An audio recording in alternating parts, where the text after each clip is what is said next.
राम राम जी भक्तों।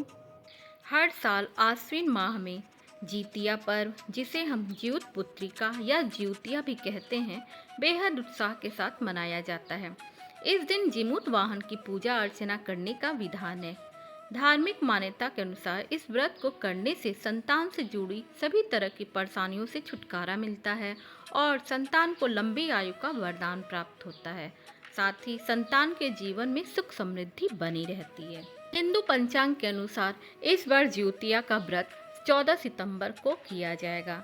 आश्विन माह के कृष्ण पक्ष की अष्टमी तिथि की शुरुआत 14 सितंबर को सुबह 5:04 पर होगी तथा इसका समापन 15 सितंबर को देर रात 3:06 पर होगी। ज्योतिया की कथा। चिल्लो सियारिन की कथा। जीवित पुत्र का व्रत में चिल्लो सियारों की एक कथा सुनी जाती है, जो इस प्रकार से है। एक वन में सेमर के पेड़ पे एक चील रहती थी। पास की झाड़ी में एक सियारिन भी रहती थी। दोनों में खूब पटती थी। चिल्लो जो कुछ भी खाने को लेकर आती, उसमें से सियारिन के लिए जरूर हिस्सा रखती। सियारिन भी चिल्लो का ऐसा ही ध्यान रखती।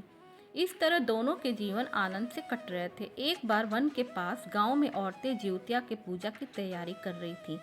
चिल्लो ने उसे बड़े ध्यान से देखा और अपनी सखी सियारिन को भी बताया। फिर चिल्लो सियारों ने तय किया कि वे भी व्रत करेंगी। सियारिन और चिल्लो ने ज्योतिया का व्रत रखा। बड़ी निष्ठा और लगन से दोनों दिन भर भूखे प्यासे मंगल कामना करते व्रत में रहीं। मगर रात होते ही सियारिन को भूख प्यास सताने लगी। जब बर्दाश्त नहीं हुआ तो जंगल में जाके उसने मांस और हड्डी पेट भर खाया। चिल्लो ने हड्डी चबाने की कड़कड़ की आवाज़ सुनी तो पूछा कि यह कैसी आवाज़ है। सियारिन ने कह दिया, बहन, भूख के मारे पेट गुड़गुड़ा रहा है, यह उसी की आवाज़ है।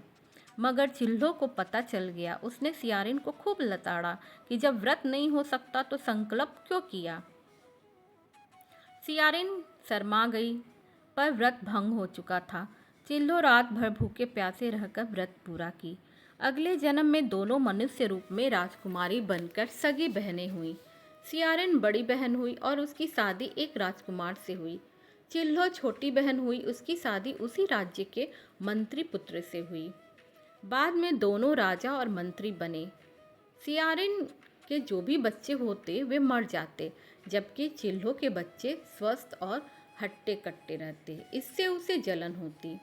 उसने कभी उनका सर कटवाकर डब्बे में बंद करा दिया, पर वह शीश मिठाई बन जाती और बच्चों का बाल तक बाका न होता।